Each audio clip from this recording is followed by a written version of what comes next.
시간 우리가 함께 나눌 말씀은 민수기 22장 7절에서 14절 말씀입니다. 민수기 22장 7절에서 14절 말씀 함께 읽습니다. 모압 장로들과 미디안 장로들이 손에 복채를 가지고 떠나 발람에게 이르러 발락의 말을 그에게 전하매 발람이 그들에게 이르되 이 밤에 여기서 유숙하라. 여호와께서 내게 이르시는 대로 너희에게 대답하리라. 모압 귀족들이 발람에게서 유숙하니라. 하나님이 발람에게 임하여 말씀하시되 너와 함께 있는 이 사람들이 누구냐? 발람이 하나님께 이르되 모압 왕 십볼의 아들 발락이 내게 보낸 자들이니이다. 이르기를 보라, 애굽에서 나온 민족이 지면에 덮었으니 이제 와서 나를 위하여 그들을 저주하라. 내가 혹 그들을 쳐서 몰아낼 수 있으리라 하나이다. 하나님이 발람에게 이르시되 너는 그들과 함께 가지도 말고 그 백성을 저주하지도 말라. 그들은 복을 받은 자들이니라. 발람이 아침에 일어나서 발락의 귀족들에게 이르되 너희는 너희의 땅으로 돌아가라. 여호와께서 내가 너희와 함께 가기를 허락하지 아니하시느니라. 모압 귀족들이 일어나 발락에게로 가서 전하되 발람이 우리와 함께 오기를 거절하더이다. 아멘. 오늘 읽은 말씀을 중심으로 하나님께 복을 받은 백성, 하나님께 복을 받은 백성이라는 제목으로 함께 말씀의 은혜를 나누고자 합니다. 우리는 주관적이고 순간적인 느낌과 감정에 따라 판단하고 행동하는 경우가 참 많습니다. 하지만 상황에 따라서 시시각각 변하는 게 감정입니다. 느낌은 왜곡된 경우가 많습니다. 우리가 누군가를 처음 만났을 때 그 사람이 부정적인 느낌으로 다가왔지만 알고 보니, 겪어보니 괜찮은 사람이라고 또 발견하는 경우가 있습니다. 반대로 첫 느낌은 괜찮았는데 만나보다 보니 별로인 경우가 있는 경우도 있습니다.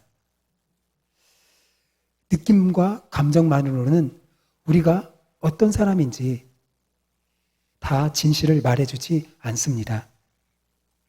그러므로 느낌에 따라서 누군가를 판단하고 또 행동하는 것은 옳지 못합니다.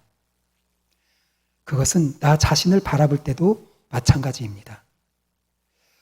오늘 성도인 우리가 판단하고 행동하는 데 있어서 기준이 되는 것은 하루에 몇 번씩이나 변하는 감정에 바탕을 두는 느낌이 아닙니다. 우리에게는 하나님의 말씀이라는 절대 기준이 있습니다.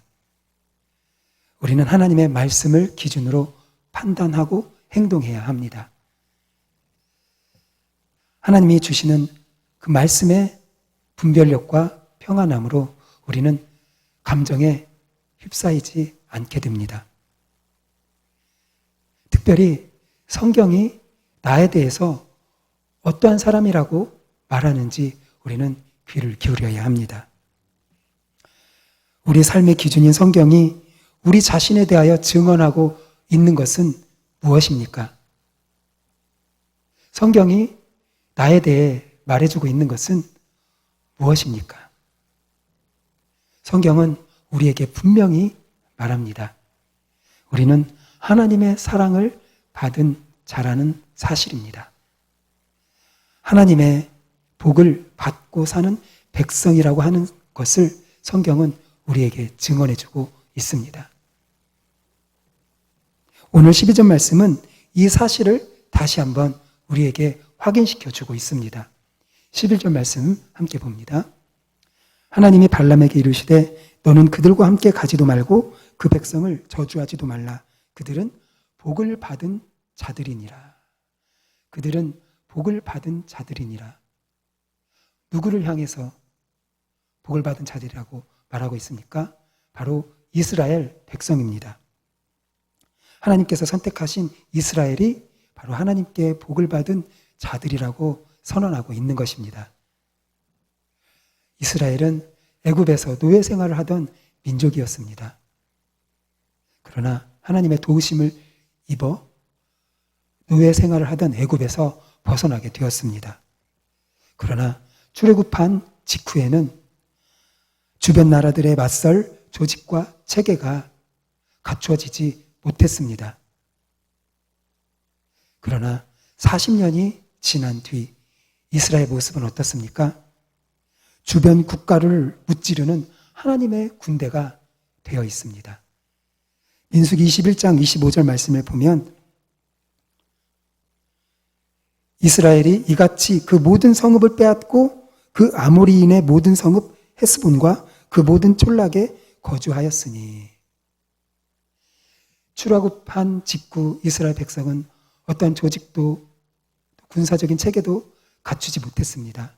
그러나 40년이 지난 뒤에 이스라엘은 주변 국가들이 무서워하는 하나님의 군대가 된 것입니다. 이스라엘은 아모리 땅뿐만 아니라 바산 왕 옥을 물리치고 그의 땅도 차지하게 되었습니다. 발락은 이스라엘이 아모리 땅을 차지했다는 것을 보고 두려워 마음이 답답하고 괴로웠습니다. 발락은 이렇게 강성해진 이스라엘을 자신의 힘으로는 이길 수 없다고 판단했습니다. 그래서 한 꾀를 내었습니다. 그것이 무엇입니까? 민수기 22장 5절 6절에 나타나 있습니다. 한 민족이 애굽에서 나왔는데 그들이 지면에 덮여서 우리 맞은편에 거주하였고 우리보다 강하니 청하건대 와서 나를 위하여 이 백성을 저주하라. 내가 혹 그들을 쳐서 이겨 이 땅에서 몰아내리라. 모압 왕 발락이 이스라엘을 치기 위하여서 낸 전략이 바로 이것입니다. 거짓 선지자 발람을 매수하여 이스라엘을 저주하게 하는 것이었습니다. 이스라엘을 저주하면 자신이 이스라엘을 무찌를 수 있다고 여겼습니다. 발락은 복과 저주가 사람의 말에 달려 있다고 여기는 사람이었던 것입니다. 그러나 하나님은 발람에게 임하셔서 말씀해 주셨습니다. 바로 이스라엘은 하나님께 복을 받은 민족이다. 이스라엘은 하나님께 복을 받은 민족이다. 그러니 저주하지 말라라고 하는 말씀을 주셨습니다. 바로 이스라엘은 하나님이 주시는 복을 받은 민족인 것입니다. 발람은 저주하지 말라는 하나님의 말씀에 순종하여 처음에는 발락 왕의 초대를 거절하였습니다. 그러자 모압 왕이 어떻게 하였습니까? 더 높고 많은 관리들을 발람에게 보냈습니다. 15절 말씀을 보면 발락이 다시 그들보다 더 높은 고관들을 더 많이 보내매.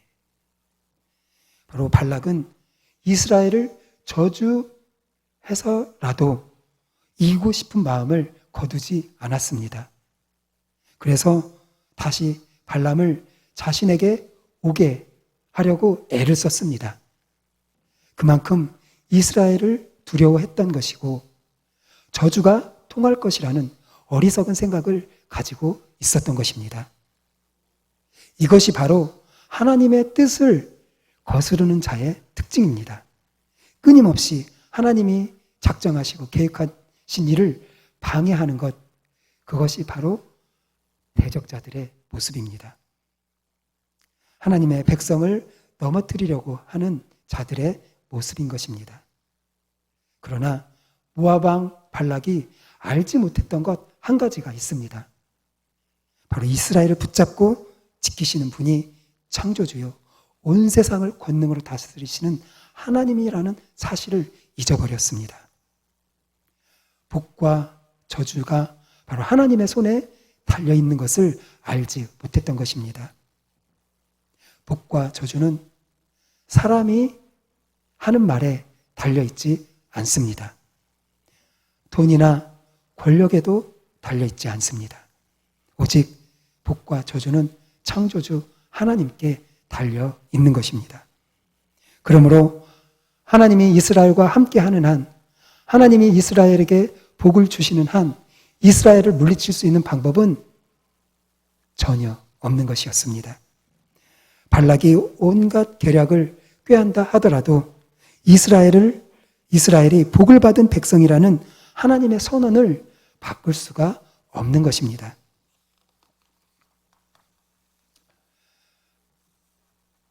이스라엘을 저주하려고 했던 발락처럼 오늘 하나님의 백성인 우리를 힘들게 하고 넘어뜨리려고 하는 자들이 있습니다. 예측할 수 없는 때와 장소에서 우리를 넘어뜨리고자 애를 씁니다. 그러나 우리를 공격하는 자들, 우리를 넘어뜨리려고 하는 자는 우리를 해야 할 권세가 없습니다.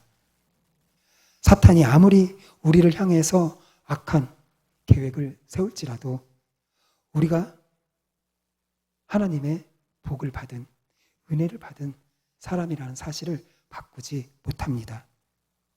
우리를 창조하신 하나님이 우리를 향해서 갖고 계신 계획은 바로 복인 것입니다.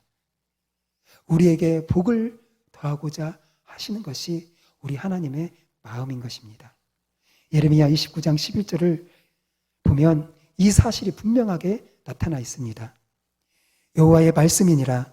너를 향한 나의 생각을 내가 아나니 평안이요 재앙이 아니니라.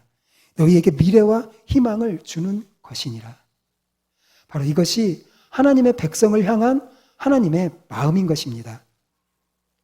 하나님이 평안과 미래와 희망을 주신다는 사실, 바로 이것이 오늘 민수기 22장 12절에 나타난 복을 받은 자들이라는 말씀과 연결되어 있습니다. 하나님이 주시고자 하시는 평안, 미래, 희망, 바로 이것이 복의 다른 표현인 것입니다. 바로 세상에 눈에 보이는 물질의 복을 넘어서는 또 다른 차원의 복이 하나님의 백성에게 선포되고 있는 것을 우리는 보았습니다. 우리는 하나님의 복덩이들입니다. 우리는 하나님 안에서 복을 받아 누리고 그 복을 나누는 사람들로 세움을 받았습니다. 이스라엘을 향해서 복을 받은 자라고 선언하시는 하나님의 말씀, 그 말씀이 오늘 우리를 향하여 선언하시는 말씀인 줄로 믿습니다. 그런데 우리가 한 가지 곰곰이 생각해 볼 게 있습니다. 과연 이스라엘이 하나님의 복을 받은 백성이라는 그런 말을 듣기에 합당한가? 라고 하는 것입니다. 지금 이스라엘은 몇 주면 다다를 수 있는 가나안 땅을 40년 동안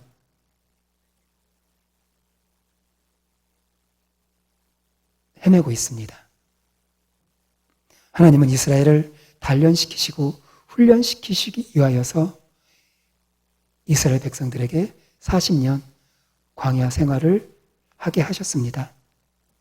하지만 자세히 들여다보면 그들의 모습은 어떻습니까? 하나님의 보살핌 속에서도 원망과 불순종하는 모습을 보게 됩니다. 40년의 광야 생활은 바로 패역함과 방황의 여정이었다고 말할 수가 있습니다. 40년 광야 생활의 막바지에 다다른 지금 모압 평지에 있는 이스라엘의 모습은 아직도 불순종하는 모습입니다. 민수기 21장 5절 말씀을 보면 백성이 하나님과 모세를 향하여 원망하되 어찌하여 우리를 애굽에서 인도하여 내어 이 광야에서 죽게 하는가? 이곳에는 먹을 것도 없고 물도 없도다. 우리 마음이 이 하찮은 음식을 싫어하노라 하매. 광야에 40년을 지나왔지만 여전히 이스라엘 백성들의 입에서는 원망과 불평의 소리가 흘러나오고 있는 것을 보게 됩니다. 바로 이러한 상황 가운데서 이스라엘을 향하여 선포되고 있는 하나님의 말씀은 그들이 하나님의 복을 받은 백성이라고 하는 말씀이 선언되고 있습니다. 이것은 우리에게 무엇을 말해줍니까? 하나님은 자신의 백성을 바라보실 때 긍휼과 사랑의 눈길로 바라보신다는 점입니다. 실수와 실패하는 모습에 따라서 하나님의 선언이 달라지지 않는 것입니다. 우리 삶이 하나님 안에서 복을 받은 삶인 줄로 믿습니다. 그러나 이것은 우리의 처지, 우리의 상황에 달려있지 않습니다. 우리에게서가 아니라 하나님에게 달려 있습니다. 하나님의 우리를 향한 무한하신 사랑의 근거에서 지금 이 시간에도 여전히 우리를 향해서 하나님의 복을 받은 백성이라고 하는 선언이 되고 있는 것입니다. 하나님의 끝없는 사랑하심 때문에 여전히 우리가 복받은 자로 여겨지고 있다는 사실을 믿으시기 바랍니다. 우리가 사랑받을 만한 자격이 있어서가 아닙니다. 우리 속을 자세히 들여다 보면 하나님이 원하시는 거룩과는 거리가 아주 멉니다. 의로움도 진실함도 거룩함도 하나님의 기준에 미치지 못하고 있다는 것을 우리는 우리 입술로 고백할 수밖에 없습니다. 그런 우리를 하나님께서 그저 사랑해 주시는 것입니다. 복을 받은 자라고 선언해 주고 계시는 것입니다. 사도 바울은 로마서 5장 8절에서 이렇게 말씀합니다. 우리가 아직 죄인 되었을 때에 그리스도께서 우리를 위하여 죽으심으로 하나님께서 우리에 대한 자기의 사랑을 확증하셨느니라 라고 분명히 말씀하여 주고 있습니다. 하나님의 자녀인 우리의 존재는 우리의 상태나 우리의 환경에 달려있지 않는 것입니다. 우리가 초라하고 연약하다 하더라도 우리의 존재가 무가치해지지 않습니다. 하나님께서 우리를 위해 쏟아 부어주신 그 사랑으로 인하여서 우리는 존귀한 자가 된 것입니다. 이스라엘이 받은 가장 큰 복이 무엇인가요? 바로 하나님이 함께 하시는 복입니다.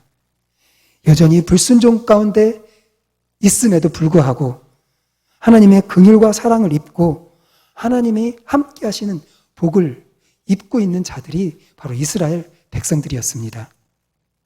그래서 지금 이스라엘은 강한 군대가 되어서 주변 국가들을 두려워 떨게 하고 있지 않습니까? 우리 역시 하나님의 사랑과 긍휼을 입고 하나님이 함께 하시는 복을 받은 자라는 사실을 우리는 확신해야 합니다.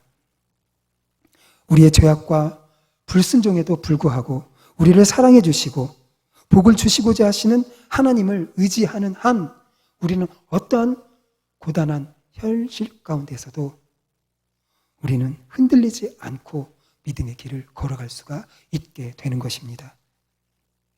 자녀가 항상 반듯해야만 부모의 사랑을 받는 것이 아닙니다. 자녀라는 사실 그 한 가지 이유만으로도 부모님의 사랑을 받고 자라기에 충분한 것입니다. 마찬가지로 우리가 하나님의 자녀된 것으로 인해서 우리는 하나님의 복을 받고 누리고 살아갈 수 있게 되는 것입니다. 하나님이 우리를 더욱 성장시키고 성숙하게 하시기 위하여서 매를 드실 때도 있고 잠시 고난 가운데 처하게 하실 때도 있습니다. 어두운 터널을 지나게 하실 때도 있습니다. 그러나 하나님은 가만히 계시는 분이 아닙니다. 하나님은 여전히 복을 내려주시고 또 복 주시기를 준비하고 계시는 분이신 것입니다. 우리는 그저 하나님을 아빠, 아버지라고 부르며 나아가기만 하면 되는 것입니다. 하나님의 복을 받고 살아가는 자라는 배짱을 가지고 우리는 하나님께 나아가면 되는 것입니다. 우리가 탕자와 같이 모든 것을 잃어버렸을지라도 아버지께 돌아오기만 하면 되는 것입니다. 발락과 같은 대적들이 쳐들어와도 복 주시는 하나님이 함께 하심을 믿고 우리는 끝까지 싸우면 되는 것입니다. 이제 우리가 복받은 자라는 것을 확신했다면 우리는 이제 한 걸음 더 나아가야 합니다. 복을 받았다면 이제 축복의 통로가 되는 것입니다. 교회 공동체의 다른 지체들과 우리의 이웃 역시 하나님의 복을 받은 자가 될 수 있도록 그들을 사랑하고 섬기며 주께로 인도하는 축복의 통로가 되어야 하는 것입니다. 하나님이 우리를 끝까지 참으시고 기다리시고 함께 싸워주시는 것처럼 우리도 다른 사람을 인내로 참고 견디는 사람이 되어야 합니다. 바로 나 자신이 하나님께 받은 복과 은혜가 얼마나 큰지 깨닫는 자는 다른 사람도 긍휼의 마음으로 기다리게 됩니다. 다른 사람들의 부족한 모습보다는 새롭게 변화될 가능성을 염두에 두고 바라보는 것입니다. 모압 왕 발락은 하나님의 백성 이스라엘을 저주하려고 했습니다. 발락의 사주를 받은 거짓 선지자 발람의 이름 뜻은 바로 백성을 파멸시키는 자, 바로 발람의 이름 뜻이 백성을 파멸시키는 자라는 뜻을 가지고 있습니다. 발락과 발람이 아무리 연합해서 하나님의 백성 이스라엘을 저주하려고 한들 이스라엘을 복주시는 하나님을 이길 수는 없습니다. 이스라엘은 모든 민족 중에 하나님이 함께 하시는 복을 받은 민족이었습니다. 이스라엘이 복받을 조건이 있어서 받게 된 것이 아닙니다. 비록 이스라엘 백성들이 하나님께 원망하고 불평하며 죄를 지어 징계를 받는다 하여도 하나님은 그들을 여전히 복을 받은 자로 여겨주신 것입니다. 오늘 예수 그리스도의 십자가의 은혜를 입은 우리도 하나님의 복을 받은 자들입니다. 우리가 하나님의 백성으로 남는 한 우리에게 주어질 축복은 결코 사라지지 않게 되는 것입니다. 성경은 만물의 주관자이신 하나님의 백성, 곧 성도가 누리게 될 영광과 지위가 얼마나 귀한 것인지 이야기를 해줍니다. 에베소서 1장 3절 말씀을 보면 찬송하리로다 하나님 곧 우리 주 예수 그리스도의 아버지께서 그리스도 안에서 하늘에 속한 모든 신령한 복을 우리에게 주시되. 바로 성도는 그리스도 안에서 하늘에 속한 신령한 복을 받는 자라고 하는 것을 우리에게 보여주는 말씀입니다. 우리가 받은 복이 무엇입니까? 바로 예수 그리스도로 말미암아 하나님의 아들 된 것, 이것이 우리가 받은 가장 큰 복인 줄로 믿으시기를 바랍니다. 그래서 이 복을 누리고 하나님의 아들 된 복을 누리고 하나님의 은혜와 영광을 찬송하는 자가 된 것, 바로 그것이 우리가 받은 복인 것입니다. 하나님이 주시는 이러한 복을 받아 누리는 것은 하나님의 선택된 백성이요 자녀인 우리의 특권입니다.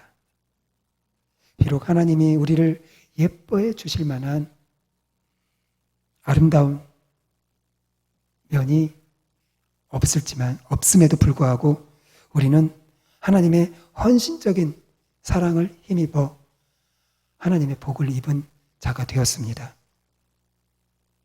우리가 하나님을 붙잡기 전 하나님이 먼저 우리를 붙잡아 주신 것입니다. 사랑하는 성도 여러분, 하나님께 복을 받은 자라고 하는 사실을 잊지 마시기 바랍니다. 때로는 시험당하고 고난당하고 징계를 받게 될지라도 하나님은 우리에게 약속된 복을 취소하지 않으시는 분이시라는 사실을 믿으시기를 바랍니다. 하나님이 함께 하시는 복, 이 가장 큰 복을 받았기에 어떠한 대적도 우리를 하나님의 사랑에서 끊을 수 없음을 믿습니다. 하나님의 복을 받은 자로서 그 복으로 하나님의 나라와 교회를 위해 가정과 이웃을 위해 아름답게 사용하시는 성도님들이 되시기를 예수님의 이름으로 축복합니다.